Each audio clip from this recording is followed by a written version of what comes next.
Bom dia, boa tarde, boa noite, mundo do conhecimento. Falamos sobre inovação, tendências, dicas e a prática da medicina, além de assuntos sobre qualidade de vida. Compartilhar conhecimento não é dividir, mas multiplicar. E eu te convido para falarmos sobre mais um assunto sem fronteiras no mundo do conhecimento.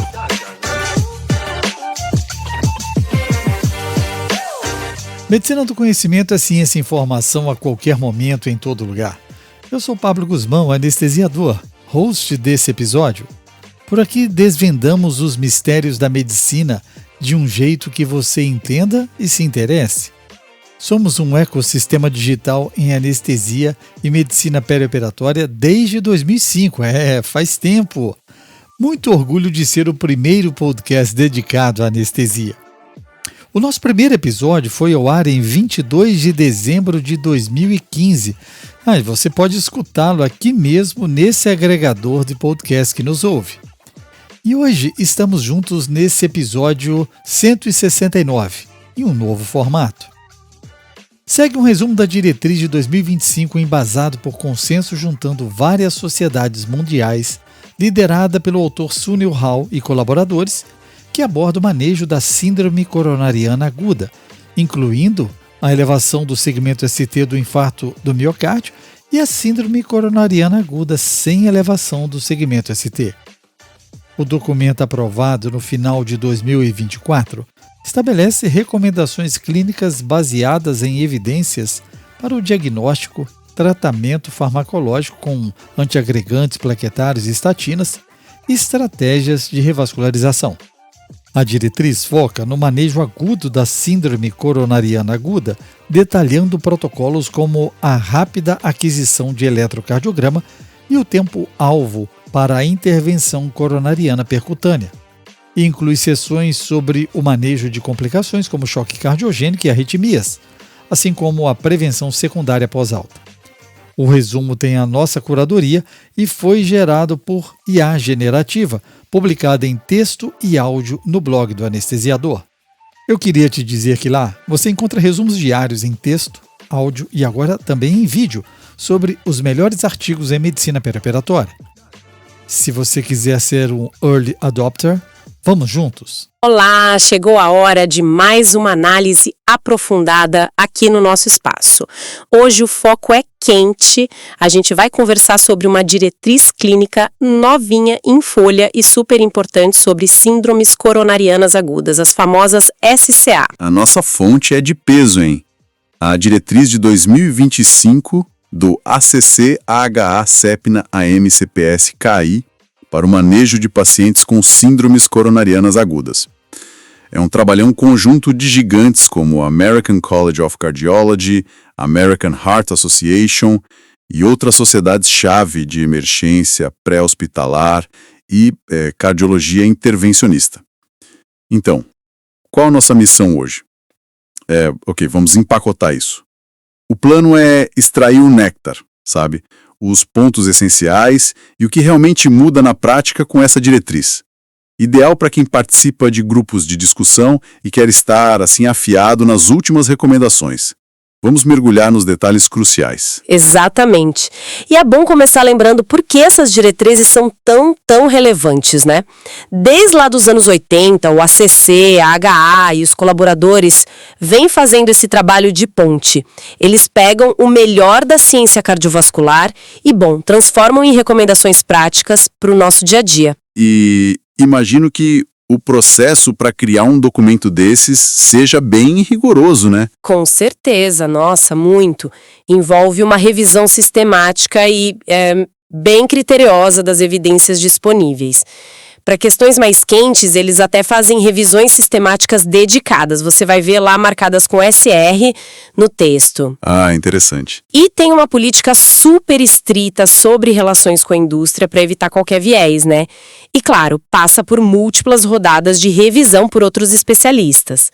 Um detalhe legal é o formato modular, que eles chamam de Knowledge Trunks, tipo pedaços de conhecimento, que facilita bastante a consulta rápida. Faz sentido, facilita mesmo.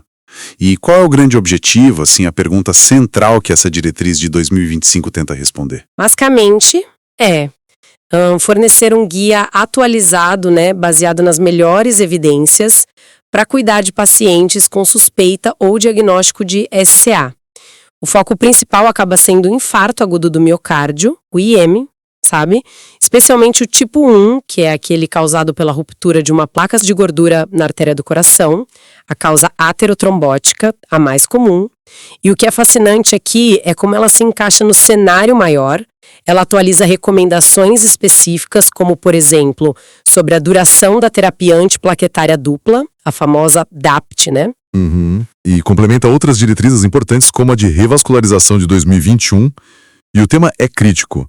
Mesmo com a mortalidade por infarto caindo, a gente ainda fala de centenas de milhares de casos por ano só nos Estados Unidos, com um custo, nossa, gigantesco. É um impacto enorme. E a diretriz também toca num ponto sensível que você mencionou: as disparidades no tratamento e nos resultados, certo? Toca sim, e com destaque. Acho muito importante isso.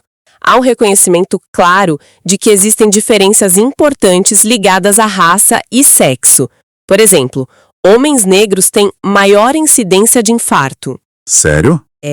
E mulheres, por outro lado, podem ter apresentações um pouco diferentes, sabe? Às vezes com sintomas que não são aquela dor no peito clássica, o que pode, claro, atrasar o diagnóstico.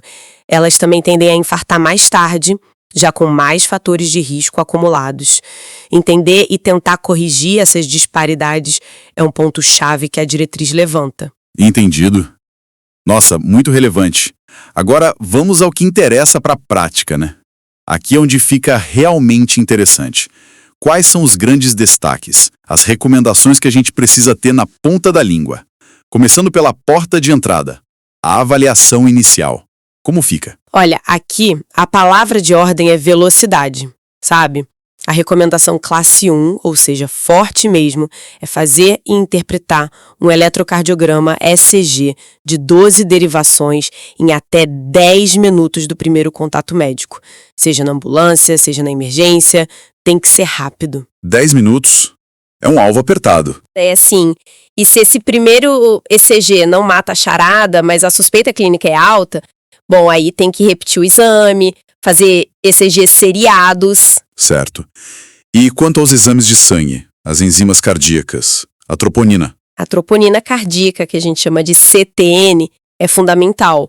A recomendação é colher o mais rápido possível e a preferência clara também, classe 1, é usar os ensaios de alta sensibilidade, a HS-CTN. Ah, a ultrassensível, claro. Isso, exato. Porque eles são mais rápidos e mais precisos, né? Se o primeiro resultado não for diagnóstico, a repetição é chave, em 1 a 2 horas com a ultrassensível ou 3 a 6 horas com a convencional. Isso ajuda a confirmar ou descartar o infarto bem mais cedo. Essa agilidade no diagnóstico com SG e troponina ultrassensível realmente muda o jogo no pronto-socorro, né? E imagino que a medicação inicial também precise ser rápida, certo? Como ficam os antiplaquetários? Com certeza. A aspirina continua sendo a base, classe 1, dá uma dose de ataque 162 a 325 miligramas, sem ser revestida e, se possível, mastigada assim que possível, assim que der.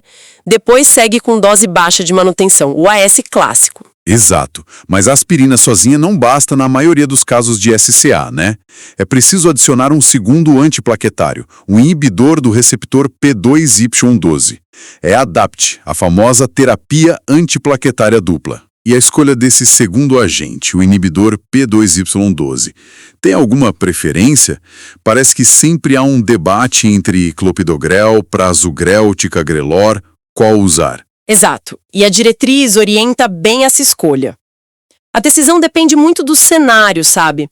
O paciente vai para cateterismo, qual o risco de sangramento dele?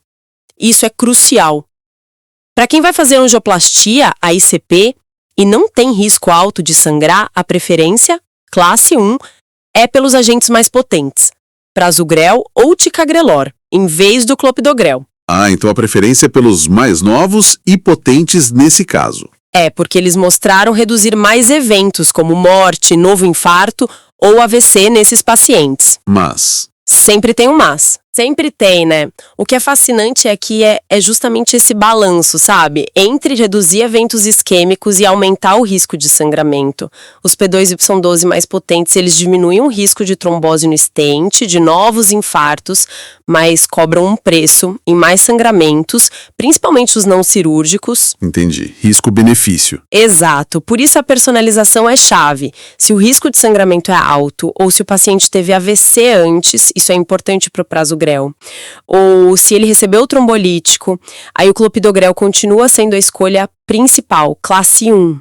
Tem até uma opção intravenosa, o cangrelor, para usar durante a angioplastia se o paciente não tomou o P2Y12 oral antes. Mas é um cenário mais específico. Essa personalização da DAPT é um tema recorrente mesmo.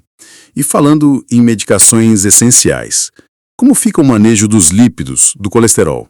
Parece que a diretriz está ainda mais incisiva. Tá sim, e com motivo. O risco de um novo evento depois de um infarto é muito, muito alto. Por isso, a recomendação classe 1 é clara. Iniciar a estatina de alta intensidade para todo mundo com SK. Todo mundo. Mesmo sem saber o colesterol, todo mundo. O mais cedo possível, muitas vezes já no hospital, sem nem esperar o resultado do colesterol, a ideia é começar logo. E mais, já se considera razoável, uma recomendação classe 2A, começar a ezetimiba junto com a estatina em alguns casos, já de cara. Nossa. E se, mesmo com a estatina forte, o LDL, o colesterol ruim, não baixar o suficiente, o que se faz? Aí a diretriz manda intensificar, né? Se o LDL continuar acima de 70 mg decilitro, a recomendação, de novo, classe 1, é adicionar outro remédio. Pode ser a ezetimiba, se já não estiver usando, claro, ou um inibidor da PCSK9, ácido bempedóico ou até o inclisiran, que é mais novo.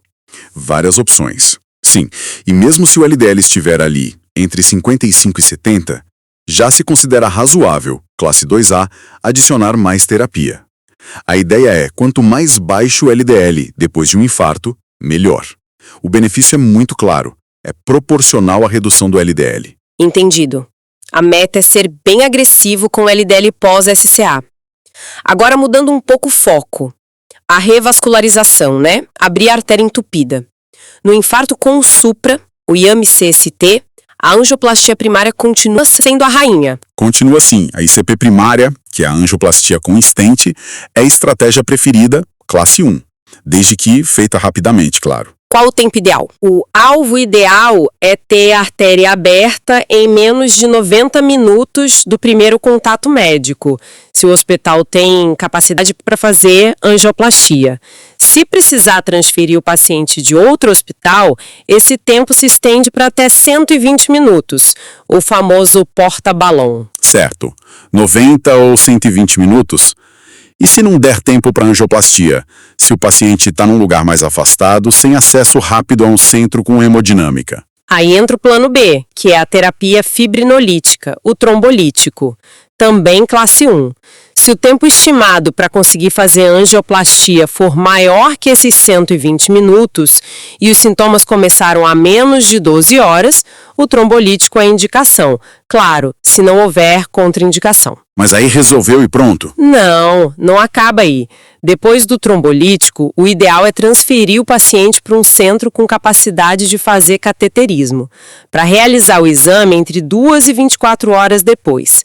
É a chamada estratégia fármaco-invasiva. Ah, entendi. Faz o trombolítico e depois o cateterismo de qualquer forma. Isso, na maioria dos casos.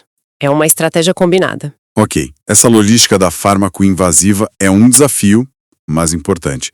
E para o outro tipo de infarto, o sem supra, o IAMSST. Qual a abordagem? É sempre cateterismo também? Que a decisão é um pouco mais estratificada, sabe? Para pacientes considerados de risco intermediário ou alto, a recomendação, classe 1, é sim fazer uma estratégia invasiva. Ou seja, ir para o cateterismo com a intenção de tratar o que for encontrado. E para os de baixo risco?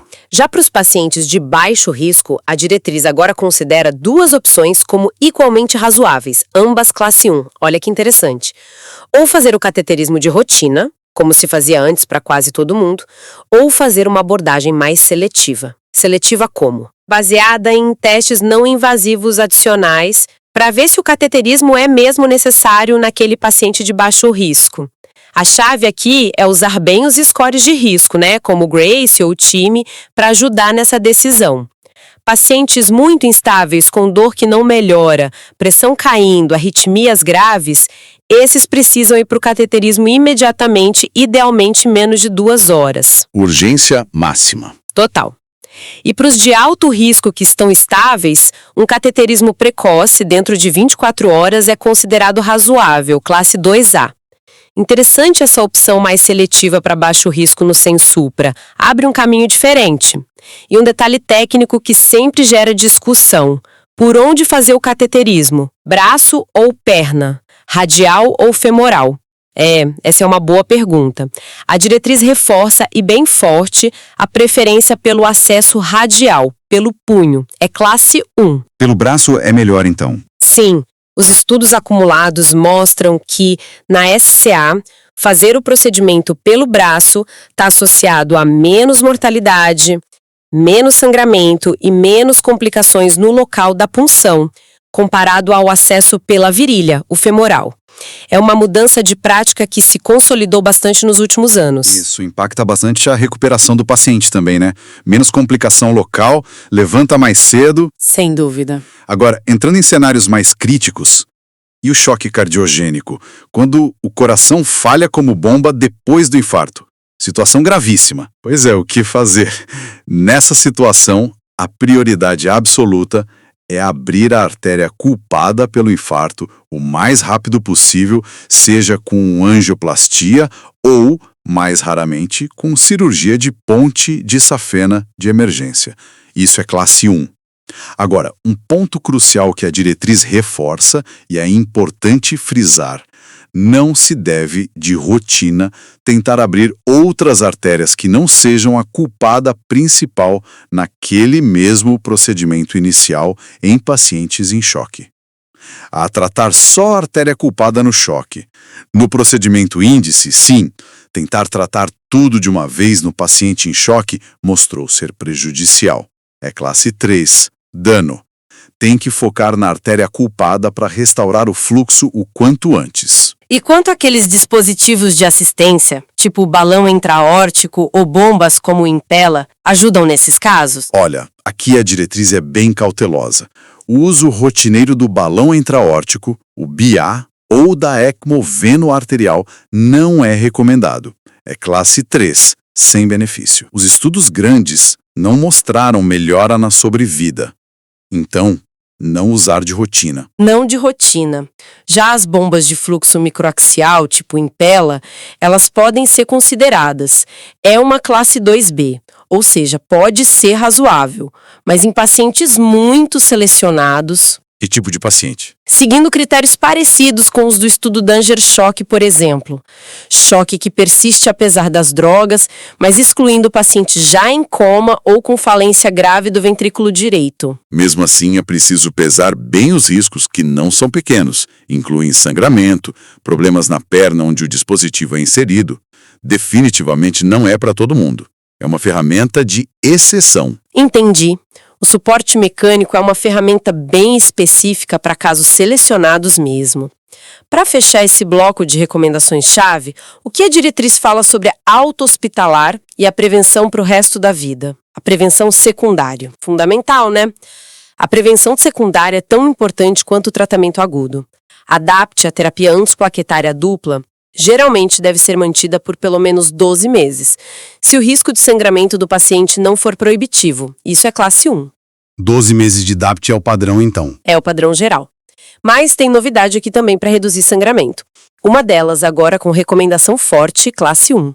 É considerar tirar a aspirina depois de 1 a 3 meses de DAPT pós-angioplastia e manter só o ticagrelor, por exemplo, por até 1 ano. É uma estratégia de monoterapia com P2Y12 depois de um curto período de DAPT. Essa da monoterapia com ticagrelor é uma mudança interessante para quem tem mais risco de sangrar, né? Exatamente. Visa equilibrar a proteção contra a trombose com o risco de sangramento. E os lípidos? Imagino que tem que continuar de olho. Com certeza, tem que acompanhar de perto, reavaliar o perfil lipídico 4 a 8 semanas depois de começar ou ajustar a medicação, é classe 1. E não podemos esquecer da reabilitação cardíaca, a RC. Ah, reabilitação. Essencial. Fundamental. E encaminhar o paciente para um programa de RC é classe 1. E agora a diretriz também apoia, o que é ótimo, os programas domiciliares ou híbridos como alternativa para quem tem dificuldade de ir até o centro. Isso aumenta o acesso. Se a gente conectar isso ao quadro geral, a tendência é clara, né? É uma medicina cada vez mais personalizada.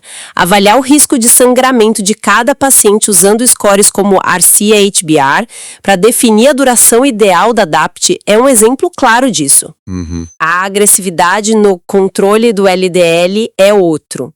E tudo isso depende de sistemas de cuidado bem organizados, desde a ambulância até o segmento ambulatorial e do trabalho em equipe, o famoso Heart Team, para discutir os casos mais complexos, com múltiplas artérias doentes ou complicações. Perfeito. Cobrimos os pontos principais, acho que deu para ter uma boa visão. Mas toda diretriz também reconhece onde ainda faltam respostas, né? Quais as limitações e os próximos passos que a diretriz aponta, onde a gente precisa pesquisar mais? Sim, com certeza. A seção sobre lacunas e direções futuras é essencial para isso. Ela mostra onde a ciência ainda precisa avançar. Por exemplo, como usar melhor os scores de risco, não só para prever o risco, mas para realmente decidir o tratamento. Ainda falta um pouco disso. Entendi. Usar o score para guiar a terapia mesmo. Exato. Outro ponto é o manejo ideal de quem sofreu parada cardíaca junto com o infarto, especialmente se está em coma, ou de quem chega muito tempo depois do início dos sintomas. Sabe, o IAM-CST de apresentação tardia, mais de 12, 24 horas, ainda tem pontos em aberto aí. Outras áreas críticas são refinar a seleção de pacientes e o timing para o suporte circulatório mecânico no choque, que a gente falou que é para poucos, e entender melhor a transição da fase aguda, da ICKA, para a doença crônica, e quando a gente pode começar a descalonar as terapias, tirar remédio. Ah, isso é importante. Quando tirar o pé do acelerador? Pois é. Comparar de vez a eficácia da reabilitação cardíaca em casa versus no centro e confirmar o papel de novas drogas que parecem promissoras, como os agonistas do GLP-1, que estão em alta por outras coisas, ou a colchicina no pós-infarto. Precisa de mais estudo. Muita coisa para pesquisar ainda, realmente. Então, para a gente amarrar tudo, a mensagem central desta diretriz de 2025 é que o manejo da SVA exige, agilidade no diagnóstico e na reperfusão, um tratamento cada vez mais personalizado, principalmente com os antiplaquetários e os remédios para colesterol, e um foco contínuo e muito robusto na prevenção secundária. É isso. Exatamente, é um pacote completo. E isso levanta uma questão importante para a gente pensar, né?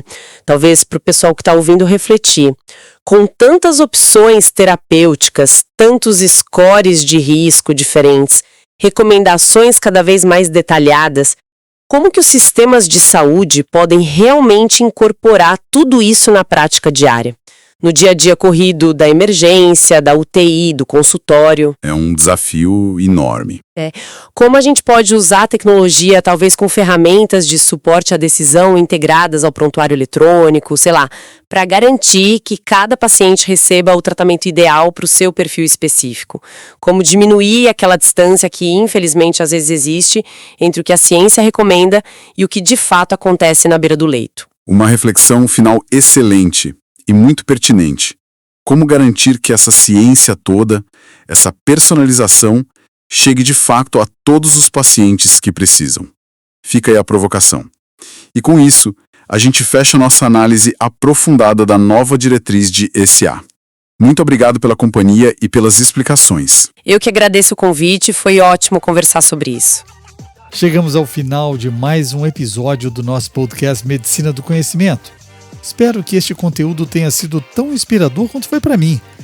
Se você gostou, compartilhe esse episódio com seus colegas. Deixe seu comentário e suas sugestões. A sua participação é fundamental para continuarmos expandindo o conhecimento. Eu quero que você se torne um assinante VIP do blog do Anestesiador e siga conosco. Me manda uma mensagem no Instagram @medconhecimento, que eu te ofereço um mês gratuito para você experimentar o acesso ao grupo VIP. Aí vai lá também na nossa rádio web pelo www.medicinadoconhecimento.com.br e ouça ciência e informação a qualquer momento e em todo lugar. Para o nosso podcast, você escolhe a sua plataforma agregadora de podcast: Spotify, Deezer, Apple Podcasts, SoundCloud, YouTube Music. Você pode pedir até a sua Alexa, basta dizer: Alexa, toca Medicina do Conhecimento. É muito importante o seu feedback. Mande sua pergunta e seu comentário para participar do próximo tema. Compartilhe nas suas redes e deixe o seu like. Isso aumenta a divulgação do projeto. Fique ligado nas redes sociais Twitter, Facebook e Instagram, Medicina do Conhecimento. Afinal, compartilhar é multiplicar.